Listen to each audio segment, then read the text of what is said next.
Viewers, আবারও চলে এসেছি আপনাদের কাছে একটি ঘরোয়া পদ্ধতি রান্না নিয়ে। আজকে আমি আপনাদের দেখাবো ডিমের মামলেটের কারি বা ঝোল। প্রথমে আমি ডিমগুলোকে একটি একটি করে নিয়ে তার মধ্যে হলুদ, লবণ, কুচি করে রাখা পেঁয়াজ দিয়ে মামলেট করে নিলাম।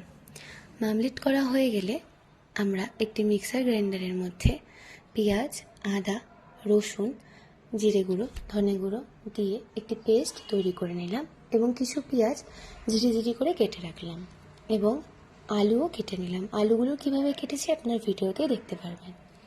এবার কড়াইতে সরষের তেল দিয়ে তাতে জিরা ফোড়ন দিয়ে এবং কুচি করে রাখা পেঁয়াজগুলো দিয়ে ভালো করে ভাজা ভাজা হয়ে এলে তাতে আমরা কেটে রাখা আলুগুলো দিয়ে দিলাম।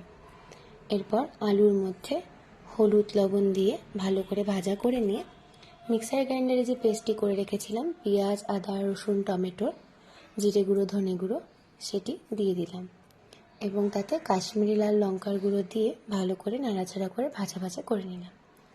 ভাজা ভাজা হয়ে গেলে তার মধ্যে যখন মশলার কাঁচা গন্ধটা চলে যাবে তাতে আমরা ঝোলের পরিমাণ মতো জল দিয়ে দিলাম। এরপর জলটা ফুটে গেলেই তার মধ্যে আমরা অমলেট করে রেখেছিলাম যে সেই মামলেটগুলো আমরা দিয়ে দিলাম ঝোলে। দিয়ে আরও 10 থেকে 15 মিনিট আমরা ফুটিয়ে নিলাম।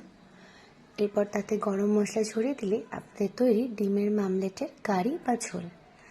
গরম গরম ভাতের সাথে পরিবেশন করুন এবং আপনারা বাড়িতে ট্রাই করুন। এটি বানিয়ে আমাকে অবশ্যই জানাবেন আপনাদের কেমন লেগেছে এবং ভিডিওটি আপনাদের কেমন লেগেছে সেটাও আমাকে কমেন্ট করে জানাবেন এবং একটি লাইক করে দেবেন।